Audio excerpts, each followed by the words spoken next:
o meu assunto é a questão da glossolalia, não é xenoglossia. Então, a glossolalia é um fenômeno que ocorre em grupos carismáticos, sejam pentecostais, evangélicos ou católicos, né?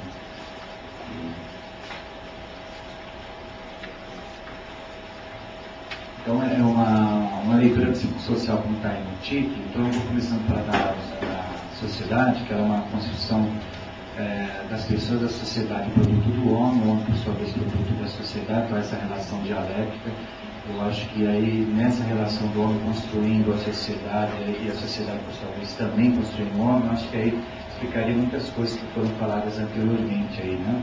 Então, aí o homem vai partilhar essa realidade que ele vai criando uma interação social, essa questão que foi colocada antes de signo, troca de informações, tudo. Então, é uma interação total, onde o homem ele nasce no mundo já dado, né?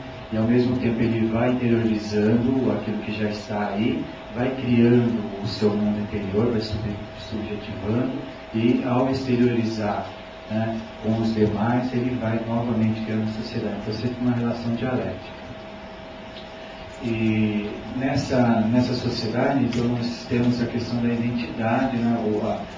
O sujeito incorpora, introjeta aquilo que está dado, tem aquilo que ele mesmo vai criando, então ele vai constituindo a sua identidade, que vai sendo definida por essas estruturas sociais onde ele está inserido.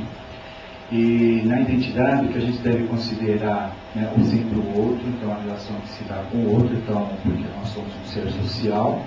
A identidade não é algo estática, né, é algo que está sempre se transformando, e ela é construída na articulação de vários papéis, né? Então, você criança, adulto, menino, menina, depois você é filho, é pai, é mãe. Então, nessas articulações a gente vai criar uma identidade. Identidade, eu vou vê-la, né, no sentido de identidade e metamorfose, né, que você busca uma emancipação, uma mudança que seja significativa. A gente às vezes tem várias mudanças qualitativas ao longo da nossa vida, mas o que nós precisamos buscar é uma mudança qualitativa, e aí vai ocorrer uma transformação dessa identidade e, portanto, uma emancipação do indivíduo.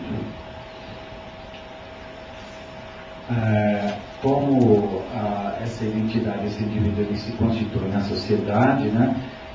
E uma das formas do indivíduo interpretar essa sociedade, essa realidade onde está a religião, eu também vou falar um pouco dessa questão da relação de sociedade e religião, e vou lá atrás na questão do mito, né? Que o mito, segundo a definição do Mircea Eliade, seria uma fala, uma narrativa, onde as pessoas tentavam buscar uma interpretação para a realidade que estava à sua volta, e essa explicação, essa narrativa, essa fala, estava sempre relacionada com os deuses, com o sobrenatural, e o mito seria uma forma então deles interpretarem esse real relacionado com o ente sobrenatural, à medida que essa relação explicaria a origem do universo de parte dele. A partir do momento que o mito vai se fazendo presente nas sociedades, ela vai ritualizando, e como disse o professor Bruno, você tem a questão de você buscar o domínio de uma natureza, então surge o pensamento mágico, a ritualização, e aí para chegar à religião, né, são passos que vão ocorrendo no grupo, e surge essa noção de sagrado e profano, né?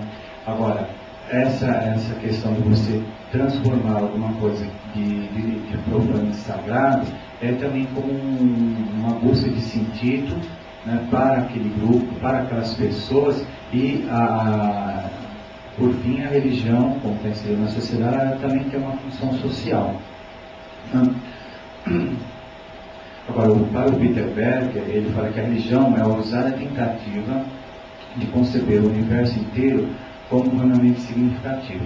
Então, o homem busca essas significações. Não todos, né? Mas a grande parte das pessoas, elas vão tentar interpretar a realidade do cerca, tendo a religião como um ponto aí para essa interpretação.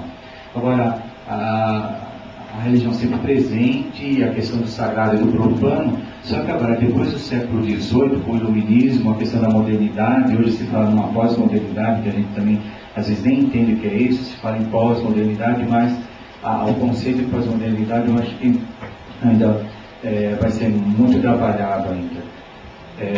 Mas, falando então, nesse contexto hoje de pós-modernidade, a gente encontra um pluralismo religioso.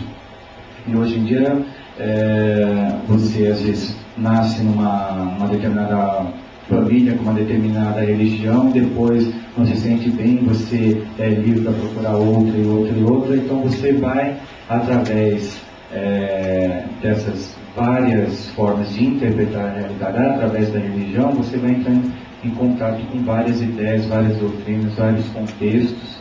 Isso vai ser importante para a gente entender a questão da renovação carismática.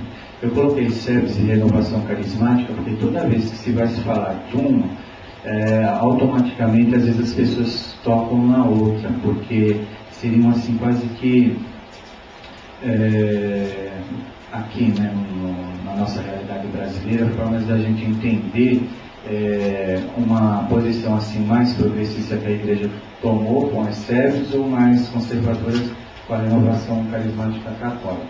E a SEBs, ela nasce aí na década de 60, ela é herdeira da ação católica e busca-se muito a interação fé e vida com base na Bíblia, uma leitura mais social da religião, mais política.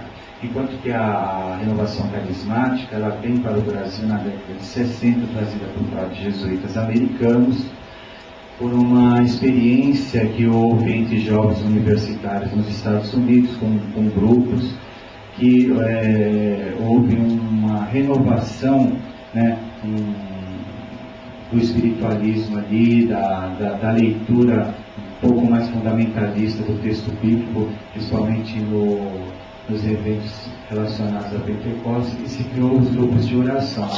E nesses grupos de oração se desenvolvem vários fenômenos, como cura, profecia, várias coisas, e um deles, que é o mais frequente seria a glossolalia. Então, um indivíduo emite sons, e eles vão dizer que essa linguagem seria a língua dos anjos, eles estão falando em virtude do dom do Espírito Santo, seria para eles um sinal de que aquela conversão deles foi aprovada por Deus, né? Seria lá uma marca.